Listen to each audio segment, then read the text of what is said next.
weeks of, and where did that come from? So, as I say, I think we need to have a long-term strategy with you. I was really pleased to hear that there was a bit of recognition for the support we've tried to give. We are human, we do our best. We definitely want to support practices, PCNs and federations.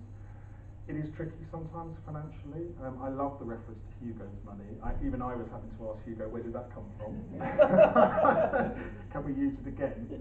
I think we need to reflect what else.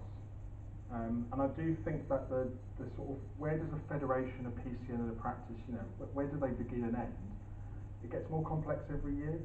And I think, Nick, sometimes when we talk, you know, who hosts a flexi pool to provide GPs and manage the locum rates so that you aren't all bidding against each other? You know, that's a complicated example.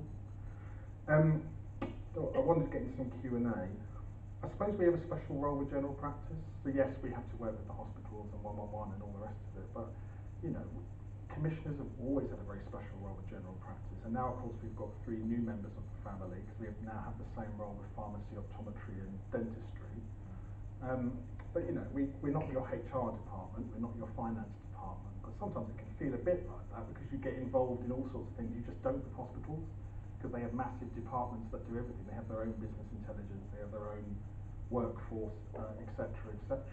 And I think how we use that special relationship, you know, yes, we'll change, we'll restructure probably, but we need to keep that, we need to keep those local connections.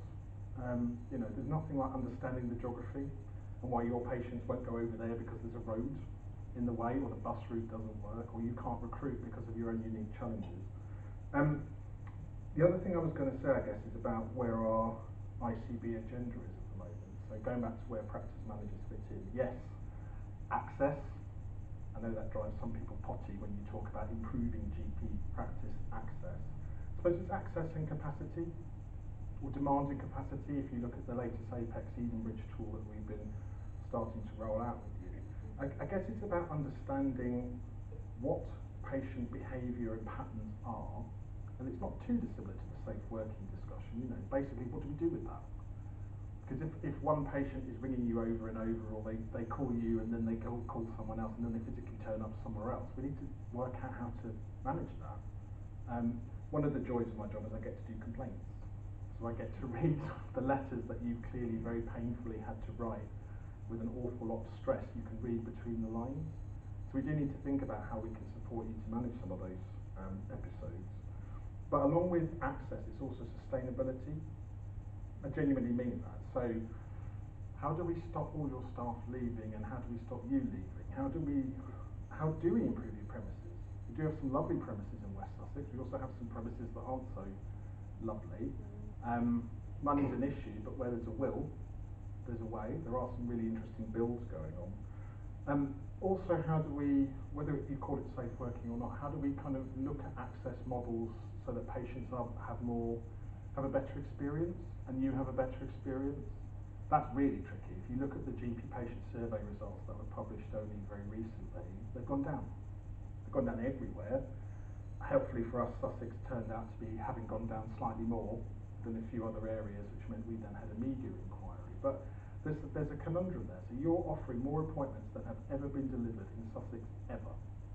You know, in the first 4 months, I think we did 3.3 million appointments. Absolutely staggering. You know, but patient satisfaction is going down and staff morale is challenged as well. There's a conundrum there. I'll skip over some of what I was going to say. I guess one thing I wanted to say is we're not perfect. So for those of you who are, I'm thinking of some of the Ardens manager emails that some of you might be mulling over. I mean, we make mistakes.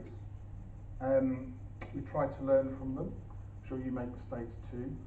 I think today I'm more interested, and I know Hugo is as well, in listening and seeing what else, not just Q&As, but where do we take this relationship next?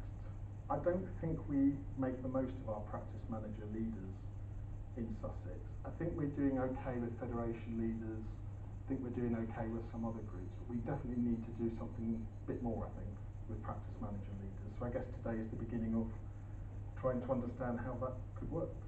Thank you very much.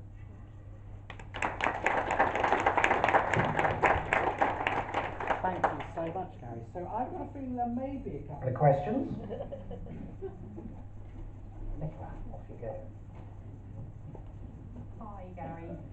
Nicola from Selsey. First of all, thank you so much for stepping in. Very short notice. I appreciate that. It can't have been difficult. Can't have been easy. Sorry, it must have been difficult. This is a personal opinion. I just wanted to express that I feel like that the distance between practice management and the ICS now is bigger than it has been in my 11 years as a practice manager. And I think some of that is the feeling that we feel very powerless to make any changes. We might be struggling in our own practice. For example, there have been several issues with the hospital, and it doesn't feel like we can do anything to change it. It feels like we're bashing our heads against the wall. It was alluded to in Richard's presentation about, what was it? Oh yeah, pushing back work, for example. Feel like we can keep doing that, but nothing ever significantly changes. I just wanted to ask a question though about escalation. So one of the things when we're talking about safer working is how we escalate that and how we escalate our position. So I know Richard mentioned Opal, but as far as I'm aware, there's nothing in West Sussex. And it seems like other providers, so last week we had an email from Bogner saying, we're shutting, we're sending stuff back to you. This week we had something from A&E saying, we're really under pressure, please don't send stuff here. But there doesn't seem anything like that for general practice, for us to be able to say, we're struggling, help, we're shutting our doors, we're sending, because things just bounce back to us. Is there anything planned? Yeah, just checking they're still on. I mean, just quickly on the whole, I'm going to call it interface. It's just the way we kind of call the relationship you guys have with the various trusts around you. I should have said that, I don't want to talk too much about the National Recovery Plan for Primary Care Access, but that is a very clear ask of ICBs to play their role to bring people together to improve that interface, and it quotes a particular Academy of Medical Royal College's report, which has a number of recommendations in it. So, and even if I just think off the top of my head, Nicola, duplicate discharge summaries down in this part of the world has been going on since last Christmas, at least. And I'm equally absolutely baffled as to why this hasn't been fixed. So, and I don't want to make light of it because there's some real workload pressures that have resulted from it, and there's always the inference of patient harm, which means you can't just ignore the duplicate. So just to say that is an absolute priority, and again, happy to talk more about that. But I suppose just on the OPEL system, and hopefully Hugo is still around, but so the Apex Edenbridge tool with a particular pot of money we were asked to bid for by NHS England, going back to another email we've been bouncing around practice manager leads, that wasn't kind of load of GPIT money that we got in the air. It's not get any laptops, let's buy this thing. It was money for that thing. We either used it or we didn't. We were the only ICB that hadn't. But that Apex Edenbridge data flow is part of us questioning what we call the primary care escalation framework. And I think it's been a little bit more active in some parts of Sussex than others. So if me talking about the PCEF comes as a surprise to you, that probably tells you that it's not working effectively. But that was part of a pilot to see if we could work with federations, if we could work with here, I think we're hosting a particular sort of dashboard and data flow to see if we could flag whether a practice was black or OPEL 4 or whatever the relevant rating is. I think at the moment what I'd say is that's part of the test of what this Apex tool does. So I would expect, if it's not clear to you, what I will do is I will go away and see when is the next opportunity to do a proper webinar about all of this, because I think the aim is to be able to show that general practice or individual practices are at different OPEL levels, as they do in Surrey. What happens as a result of that is a different conversation. So you quoted the Bogner thing. I often get asked, is it okay to send out this email about Bogner is saying, yes, send people to us, or no, don't send people to Bogner. And I'm not convinced that's driven by an OPEL system. I think that's somebody probably ringing up and saying that they've got an issue. So I definitely think it's something we need to have a much more systemic approach about. But it's always been the problem with general practice. We're never able to demonstrate the scale of what goes on. I mentioned 3.3 million appointments in 4 months. If any one of you just said, now we're shut, would have a massive impact wherever you were on 111, A&E, MIU, you'd see it immediately. So that's part of our job, is to make sure that general practice is represented at that top table. So partial answer, but I'll go away and have a look and see if we can do something more. I'll work the hands, I'll pose one. We talk a lot about increasing engagement. We've heard that for multiple years. What plan can we actually come up with to actually make that happen, rather than just being an annual thing we keep hearing? Well, that's the conversation we need to have.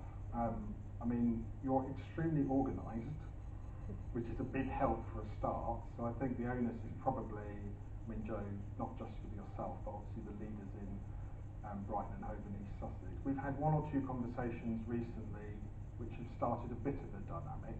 Yes, it was in relation to very irritating IT issues, but I guess it's an opportunity for us to maybe do a bit more together.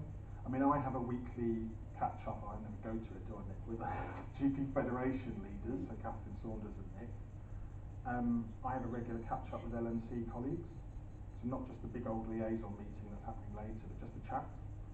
I think we need to have regular conversations and go from there, because it could be anything, couldn't it? It could be some sort of structured programme of webinars, it could be some more structured programmes of support. I mean, at the moment, I think the message I got from the IT discussion is that you're not involved enough in just the decisions that are made, or even knowing that a decision is going to be made, and that you find it all a bit confusing, there's no transparency. That feels like somewhere to start, and on the IT front, that is something I've got some thoughts about. So I think all I can say for now is we need to design together what that meaningful engagement would be and then do it. I did it in my last place, but it was a lot smaller than here. So.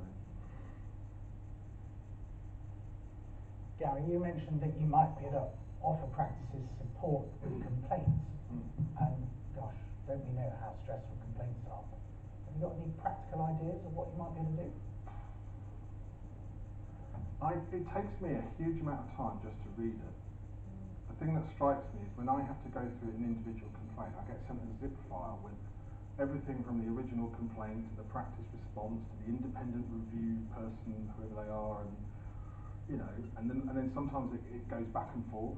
I don't have any immediate solution because you've got a role that you need to play. I mean, I think the thing we forget in our role is that the vast majority of complaints we never see. So NHS England and ourselves, it's not NHS England anymore, it's the Frimley Complaints Hub, if you're following some of the local changes. One of our ICB neighbours has taken on a hosted role. You know, we only see a fraction of them. So again, I'm very open to ideas, David, if there is thought. I mean, it could be anything from how to be resilient and how to do it efficiently.